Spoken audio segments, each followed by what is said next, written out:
such ordinances would be limited to the period specified in Articles 89 and 128 of the Constitution, was 4 months and 3 months respectively from the date of their promulgation. Then they go on. They say, but the fact is that de facto they've taken effect. People have ordered their lives in accordance with these ordinances, even though this longevity given to them, this permanence given to them, was unconstitutional. Therefore, in paragraph 188, kindly see, they give certain timelines.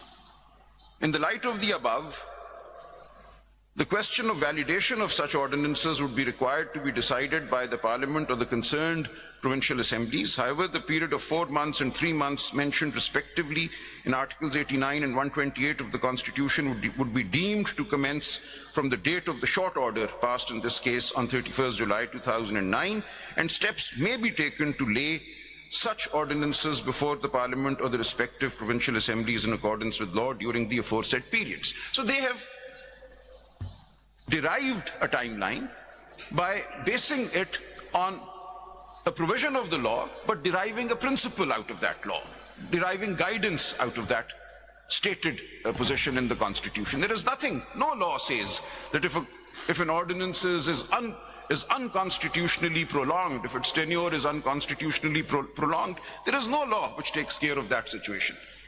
So the court then has to come up by relying on the principles embedded in the Constitution and the need to bring the matter back to the constitutional path without causing chaos. The court will give timelines. So the court said, okay, from the date of our short order, we are giving you 4 months or 3 months to lay these ordinances before the relevant legislature. Now this is an exercise of the inherent power of this court to do complete justice in order to bring the system back to the constitutional path. Otherwise, there is no written law which would say that if an ordinance has been wrongly extended, the court may rely on section so-and-so to allow validation within 4 months or allow validation within 3 months. That is something the court comes up with again and again. So that's an important aspect of this judgment. And while I'm at it, may I just also very briefly refer to PLD 89, Supreme Court 75. This is the presidential reference number 1 of 1988. PLD 1989, Supreme Court, page 75. I have placed before your lordships 7 notes. If these are there, I wanted to save time. And in these 7 notes, there is note number 4, which is titled, Court Exercising Its Powers to Cure the Effect of a Constitutional Deviation. And here I've not belabored by my argument by reference to too many judgments. I could have referred to the presidential reference of 1955, but I have not done so. I've just restricted my submissions by way of an example to 2 cases, the Sindh High Court Bar judgment of 2009 and the Supreme Court judgment in the presidential reference number 1 of 1988. Now kindly see what had happened then in 1988. The Assembly had been dissolved on the 29th of May 1988. The Constitution, Article 86, provides for expenditure for a period of 4 months. In the event of the dissolution of the Assembly, the Cabinet may authorize expenditure for a maximum term of 4 months. Now those 4 months had elapsed, or were about to elapse. On the 18th of August 1988, General Zia passed away, and the date for the elections that was then fixed was the 16th of November and the 19th of November for national and provincial. These were staggered elections. So the question arose, what is to be done? The Constitution does not allow for expenditure beyond 4 months in the event of the dissolution of an Assembly. An argument was sought to be made in terms of Article 254 of the Constitution. The court rejected that. The court said this is not an Article 254 situation. Here a constitutional deviation. In fact, when the reference was filed, it was about to occur. We were still within the 4-month period, but they said there is no way that an Assembly can now be elected and pass a budget and authorize expenditures. So what should we do? The court then proceeded, kindly see, I have placed certain paragraphs out of that judgment for your lordships and my lady's perusal. I've moved from paragraph 84 onwards, which gives the brief facts. And then if I may come to para 86, which I've reproduced. This is, as I mentioned, that part of this judgment where my father and I was assisting him, we played a role. And the submission made was that derive a timeline from the principles of the Constitution. The Constitution envisages that in the event of the dissolution of an assembly, within 90 days elections will take place, that's the outer limit. And then after 90 days, the Constitution is in effect giving a 1-month period for the passing of the budget. So the argument made was that treat the 16th of November as the end of that 90-day period, even though the 90-day period had ended much earlier, but adopt a constitutional or a legal fiction, treat the 16th of November as the end of the 90-day period, and give the Parliament to be elected on the 16th of November, a period of 1 month, to pass the budget. Now, this was a submission made by some of us. There was an alternative submission made that the date of the order in this case, the presidential reference was the 5th of October, 1988. And Justice Shafiur Rahman and Justice Zulla Saab, they held that the 4-month period will commence from the date of our short order on the 5th of October, 1988. So the point that I'm making is that your lordships can come up with varying solutions to a situation of a constitutional deviation. So Justice Zulla Saab and Justice Shafiur Rahman Saab said 4 months from the date of our short order, which is similar to what happens in Sindh High Court Bar. You give 4 months from the date of your short order for the validation of ordinances. The majority, however, went with the other proposal that 30 days be given from the date of the election, which was fixed on the 16th and the 19th. So if my lords would go through these passages in the judgment, the principle that when there has been a constitutional deviation, the court can lay down a procedure for coming back to the constitutional path. And if that procedure entails actions that are to be taken, then the timelines for those actions can be prescribed by the court. So this is what in these two judgments happened, and I just wanted to place these before the court. Now kindly see, coming back to Sindh High Court Bar. Do you mean that in the 8-member judgment, 3 days' time has been extended? No, not 3 days, not at all. I've already explained that to my lady. That question was asked. 3 days was for joining a political party. For an actual independent to join a political party, 3 days were given. But what the majority has held here is that, in fact, there is no need to join a political party. These 39 plus 41 will be deemed to be PTI. Only the confirmation of their status is to be obtained within 15 days. So this is completely different from extending the 3-day time limit. Kindly see, in the judgment, I take your lordships to paragraph 110 at page 58. I'm looking at CMA 2919. They expressly say that we are deriving this time period from the spirit of Section 66 of the Election Act 2017. 2919 of? Well, para 110 at page 58 of CMA 2919 of 2025. This is the paper book I've been using for reading the judgment. Para kaun sa? Page? Page 58, kindly see. Para? Para 110. So they're saying, look, what is the intent of the Election Act? How does a person, a candidate, come to be considered to be a candidate of a particular party? Padhiye. As held above, while exercising their general powers under Article 2183 and Article 187(1) of the Constitution respectively, the Commission and this Court must endeavour to adhere to the spirit and substance of the provisions of law that, although not explicitly covering the matter or issue, are closely related to it, so that the legislative intent may be given effect to the maximum extent possible. According to Section 66 of the Elections Act, 2 elements make a person the candidate of a political party. Number 1, the candidate's own declaration that he belongs to that party, and number 2, the party's certificate, party ticket, nominating him as its candidate. It is thus a matter between the candidate and the party to which he claims affiliation. No consent or authorization from any third party or authority is required to establish their relationship and the candidate's status. This is the substance and spirit of Section 66 of the Elections Act. But for this, you have to file the party ticket or not? Yes, but one of Maybe between you and your Yes, yes, candidate. but- But what is the proof of that? Yes, sir. Now, what happened here was that for 39, there is some proof in the documents filed that they're PTI. For the others, the majority has said there is sufficient evidence available to establish that these peculiar facts and circumstances had resulted in gross confusion. Whether any such evidence was discussed in the judgment? Yes, yes, my lord, yes. Which is that evidence? My lord, they have discussed my CM, the CM that I had filed. In the judgment. Ji, in the judgment. I'll come to that. I'm short of time, so I'm not going there. But they have discussed in detail the CM that I filed, 5917. I had filed.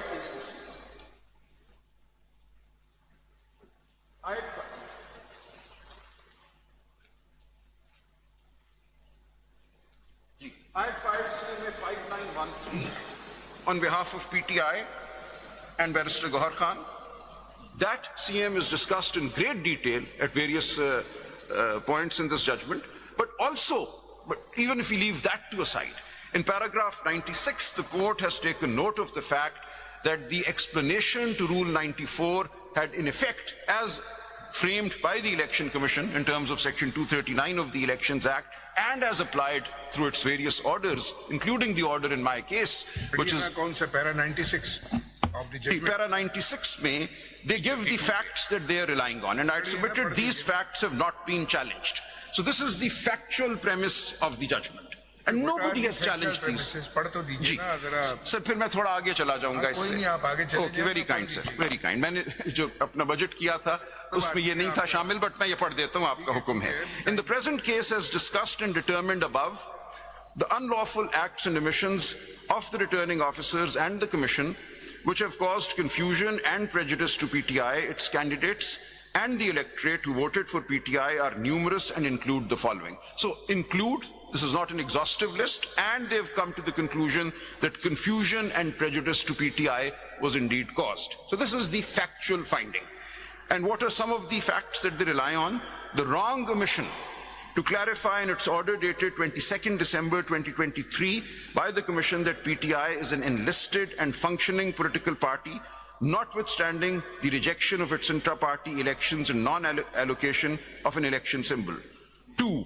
The wrong omission to clarify in its order dated 13 January 2024 by the Commission that PTI is an enlisted and functioning political party, notwithstanding that it has not been allocated an election symbol and that the candidates nominated by it are to be treated and mentioned as PTI candidates, not as independent candidates in the whole election process. So no evidence is needed, these are admitted orders.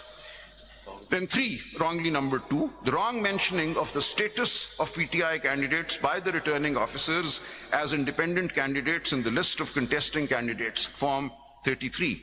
4, the wrong decision on the application of a PTI candidate, Mr. Raja, by the Commission in rejecting his claim to be mentioned as a PTI candidate in the list of contesting candidates, Form 33. 5, the wrong mentioning of PTI returned candidates by the Commission as independent returned candidates in the Section 98 notification. And 6, the wrong acceptance of the joining of some returned candidates to SIC by the Commission, despite that it was not such a political party to which an independent returned candidate could join under the proviso to paragraphs D and E of Article 51, Clause 6 and paragraph C of Article 106(3) or under Clause 2 of Article 63A of the Constitution.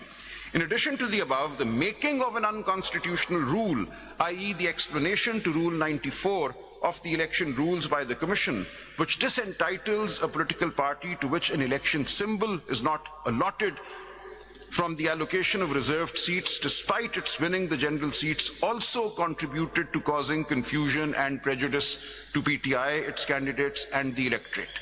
Further, it is observed with respect the decision by this court on 13 January 2024 in the matter of intra-party elections of PTI on the very day that was fixed for submission of party certificates, party tickets and allotment of the election symbols as per the election program, and that too without clarifying that the said decision did not affect the electoral status of PTI and its candidates, also contributed in causing confusing and prejudice to PTI, its candidates and the electorate. So this is the factual premise, and nobody has challenged it before you. Rajya, to my understanding, it means that party was there. It was Yes. very much there. Yes. Lekin some of the candidates mention in their nomination papers that they belong to PTI. And some did not. Some did not. Yes. So, So- how many of them mention in their 39 mentioned, जो record election commission ने पेश किया, and I have submitted लेकिन वो that 39 आप कहते हैं कि आपके उस लिस्ट से लिए गए हैं या 80 जी, 80 की लिस्ट आई। जो आप कहते हैं कि आपने वोटर्स के लिए एक जारी की थी इसमें भी थे ये।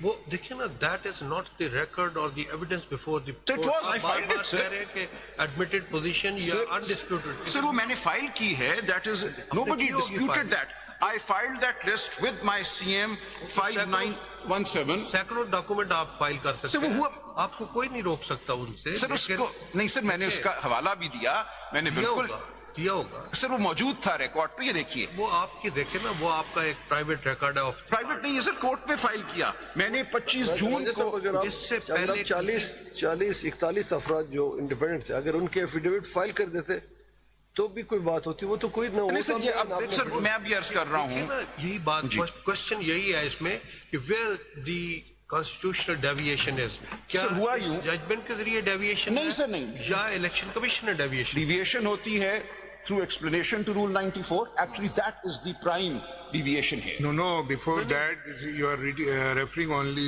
Rule 94, but it is also mentioned in Section 67 of the Elections Act. If a person fails to file the party ticket, Ji, ji. he will be treated independent. But that's a different matter. But sir, It's not a different no, sir. matter. So If that you is a will read different. that, it can, please read subsection 3 of Section 67. My lord, my A lord. candidate not nominated by any जी, वो तो ठीक हो political गया। party hereinafter choose- called ji, as ji. independent candidate shall choose and shall be बिल्कुल ठीक हो allotted गया। one of the Sir, the symbols issue not here was- allocated to any political party. Sir, the issue here was as follows. राजा साहब, ये 39 जो थे, इनको party ने टिकट दिया था? सबको टिकट दिए थे, हमने लिस्ट फाइल कर दी थी अभी कि आपने पैरा 110 पढ़ा, सर मैं एक लम्हा जवाब देने दीजिए।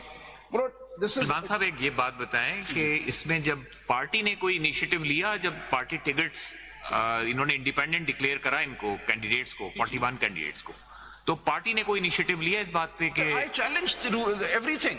Sir, I acted on behalf of the party. I filed a writ petition in the Lahore High Court in which I challenged the vires of the explanation to Rule Whether this was 94. an I independent challenged. रही ना। Independent petition थी या party की तरफ से थी? मतलब this Sir, it was in petition a was representative filed. capacity. When you independent. challenge the vires of a provision, it is not a personal matter. I was challenging the vires for all. I said this explanation to Rule 94 has been relied upon to say that since you have not been given a symbol because of your intra-party elections not having been accepted, we will treat you as independent. Kindly look at the Rule 94. Proceeding तो half way में रही ना, finalise sir नहीं मैं अर्ज करता हूं, अब तो सर हम रिव्यू में है ना. So the 8-member majority has accepted this as enough. They have said yes, and my lord pointed out the other day, has this ever happened in the history of this country that 80 independents join one particular अभी party? आपने para 110 पढ़ा, उसमें On the same day, so दो these he are, condition. sir, अब issue ये है कि these, we are not arguing the case de novo. राजा साहब, अगर पैराग्राफ 1 एक मरतबा फिर पढ़ लें, कौन सा sir? Paragraph 110, 110. Page 58, I go there now, sir. I go there.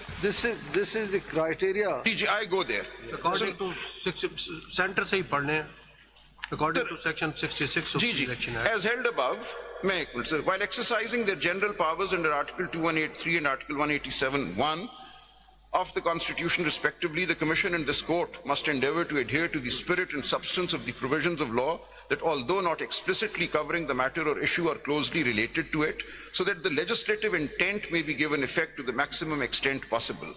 According to Section 66 of the Election Act, two elements make a person the candidate This is very relevant. of a political party. The candidate's own declaration that he belongs to that party and the party's certificate, party ticket, nominating him as its candidate. It is thus a matter between the candidate and the party to which he claims affiliation. No consent or authorization from any third person or authority is required to establish their relationship and the candidate's status. This is the substance and spirit of Section 66 of the Elections Act. And then in para 111 onwards, they give 15 days for establishing this. These two elements were missing in 41 candidates' nomination paper. And what they've said is, kindly see, I had mentioned last time also that after the 24th of December 2023, the Election Commission had refused to accept the lists for women's reserved seats and minorities reserved seats that we filed on the ground that we were no longer a political party that could be recognized. Now, this order was passed before the 24th, in fact. Now, this is what caused the gross confusion. Our candidates who were going with duly filled up nomination papers mentioning PTI, then because of the Election Commission returning, or sorry litigation मैंने आपके सामने रखी है 5917 पे. This litigation is taking place on the 23rd of December 2023, 24th of December, goes on till the 29th of December. And I've placed the judgments of the Lahore High Court here. मैं एक लम्हे में आता हूं. So the Election Commission had taken a clear position after its order of the 22nd of December 2023, not accepting our intra-party elections or the PTI intra-party elections, that PTI would not be recognized as a political party for the purposes of this election. Now, as soon as that position was taken, and it is there in black and white in my CM 5917, I filed this, we had then no choice. We had to then take a decision. Some people nevertheless went ahead and declared their affiliation to PTI. Others, out of fear that if they declare their affiliation to PTI, their papers might get rejected, as was the case in the reserved seats lists. The Election Commission had already returned those lists by saying, we will not accept anything from PTI, because PTI we do not recognize as a political party. So this is the confusion that existed after the 22nd of December 2023, and the court has duly taken notice of this. That there was great confusion caused by the actions of the Election Commission. That is why Ali Muhammad Khan, Shahryar Afridi, so many people, all of those 41, when we look at that list appended to the judgment, these are well-known party leaders. They're office bearers of the party. All of them, those 41, ended up filing papers. आपका intra party election है, election commission ने नहीं माना वो जी वो कहीं से declare हुआ है कि that is a valid election नहीं, वो ठीक है, हमने भी बाओ इसे आपने मान ली वो बात. फिर कॉन्सिक्वेंसेस होंगे नहीं सर, कॉन्सिक्वेंसेस तो अब आपने सब 13 ने ये कह दिया कि जो एक्सप्लेनेशन टू रूल 94 है वो अनकॉन्स्टिट्यूशनल है. So the election commission was acting on the explanation to rule 94. Sir एक लम्हे के लिए देख लीजिए, this entire controversy has arisen because of the explanation to Rule 94. Agar ye explanation na hoti, the Election Commission would have had no legs to take the position that it took. Kindly see, the key deviation here is the explanation to Rule 94, which was duly challenged by us. Kindly see. If we go to the Election Rules 2017 and Rule 94, we see why this confusion was caused, and then I will refer to the writ petitions and the orders that were passed on or around the 22nd of December 2023. In the face of the Election Commission even refusing to accept lists from PTI. So kindly see, Rule 94. The Commission shall by notification, I leave that in the official gazette, declare the total number of... Yes, sab theek hai, no problem with that. It's the explanation which then confounds everything. For the purpose of this rule, the expression political party means a political party to which a symbol has been allocated by the Commission. Now, as soon as this rule is given effect, they said, look, we have not given you a symbol because we have not accepted your intra-party election. So for the purposes of this rule, you are not. इसके अलावा क्या effect होगा if the intra-party election is not accepted by the election? Sir, आपने तो खुद, all 13 of you have said that it could have carried on as a political party. उसको de-recognize as a political party नहीं करना था. ये तो आप 13 के 13 ने ये बात मान ली. So this rule all of you have held is ultra vires the Act and the Constitution. Under Article 17(2), there is only one way to de-recognize a political party, through a reference and so on. So this is the accepted position by all 13 members of the bench, that this explanation was ultra vires. Now, this explanation caused the confusion as regards the status of PTI candidates. So, नहीं, ये तो किसके सबने judgment में? नहीं कहा और sir कहा है सर, मैं अभी कह रहा हूं। अगर सर ये कहा है, आप सब ने कहा है। अगर आपका 8 में तो है जी। 8 मेंबर्स में तो है जी, जी। मेजॉरिटी जजमेंट में, मगर सर, I रूल think- 94 को स्ट्राइक डाउन किया ये जी, जी, किया है, सर, नॉट इन किया माय नॉलेज। 2 members हमने भी किया। उन्होंने भी किया है सर, किया है सर, ये तो सब ने कहा है। मे बी आप दो ने ना कहा हो, my Lord justice Aminuddin and Naeem Akhtar साहब, बट बाकी चीफ जस्टिस साहब ने भी नहीं कहा। 11 नो से चीफ जस्टिस साहब जॉइंट जस्टिस मंदोखेल, उनकी नहीं, जजमेंट कॉमन है। So, No, Chief Justice. 8 plus 2 have clearly said that the explanation to Rule 94 was void, was ultra vires. यही आपसे क्वेश्चन यही है ना कि accept this explanation. Ji. What is the effect of non-election? Now, nothing other than that no symbol will be given. They will remain party members, they will remain candidates of the party. Even then he remains the chairman of the party. Everything Even follows, sir. election is not Everything accepted. follows except there is no symbol. So, with different symbols, the party candidates could have contested the election. नहीं, गौर साहब उसके बावजूद भी फिर chairman होंगे वो जिस election को Caretaker election setup, commission- there must be a फिर ये एक caretaker सेपरेट इशू है, इस पे भी फैसला दिया है एक मेंबर ने, मैं आता हूँ उस पे। That's a separate issue, the status of Gaur Khan and the status of the tickets issued by him, वो एक सेपरेट इशू है, and the 8 members have dealt with it at length. I'll come to that in a moment. My lord, आपका सवाल था sir. क्या वो जो election का डिक्लेयर किया कि इलेक्शन नहीं हुआ, तो there must be some caretaker setup for the party. जी, वो आपने ये कहा कि ये एक डिफैक्टो डॉक्ट्रिन है, हम पार्टी को रोक तो नहीं रहे। अब अगर इंट्रा पार्टी ठीक नहीं हुआ, then whoever is in office as a result of, जैसे कि आप हर दफा करते हैं, सिंध हाई कोर्ट में भी आपने किया, you give effect to what is now the well-known de facto doctrine, and the 8 members have expressly said कि पार्टी की फंक्शनिंग को रोकना तो मकसद नहीं है इस प्रोविजन का। ये प्रोविजन सिर्फ इतना कहती है कि इंट्रा पार्टी नहीं होगा तो आपको टिकट नहीं मिलेगा, लेकिन पार्टी तो कायम रहेगी, पार्टी There तहलील was तो नहीं। still an opportunity given कि आप इलेक्शन कर लो तो सब ठीक हो जाएगा। जी, वो फिर हमने इसका मतलब किया ये ना। नहीं था कि पार्टी बैन होगी। जी बिल्कुल, और वो फिर हमने किया इलेक्शन, बाद में वो दोबारा चैलेंज हुआ है, but we'll see what happens there. So we did another election in response to the direction of the election आप commission. देखें, एक चीज ये सामने आ रही कि आप ये मान रहे हैं कि there was some confusion, otherwise the law was very much clear. तो आप कोई ऐसी Confusion explanation की वजह से थी कोई भी सर, ऐसे- बाकी लॉ क्लियर था। कोई ऐसी सिचुएशन बता दें कि जिसमें कंफ्यूजन की वजह से गलत काम किया और उसको रेक्टिफाई। जी जी सर, देखिए, this is a constitutional violation, it is a confusion caused by a constitutional violation. Now the explanation to Rule 94 and the actions on the basis of this explanation caused a grave violation, almost of the same magnitude as a direct interference by an extra constitutional body into the process of the election, Asghar Khan case ho ya emergency 3rd November ki ho. This disentitled, disenfranchised None of those 41 candidate has come forward till date. Sir नहीं, उनके behalf पे sir देखिए, कोई एक आके तो चलिए sir, कहता ये है कि आपने जनाब, बात कर कोई ली एक बात। आके कहता है कि जब चूंकि मिसअंडरस्टैंडिंग, सर मैं अब अर्ज करूं, कंफ्यूजन, सर मैं अर्ज करूं, that's why I have written G independent. Sir, ये जो आपका पॉइंट ऑफ व्यू है उन्होंने कंसिडर किया है।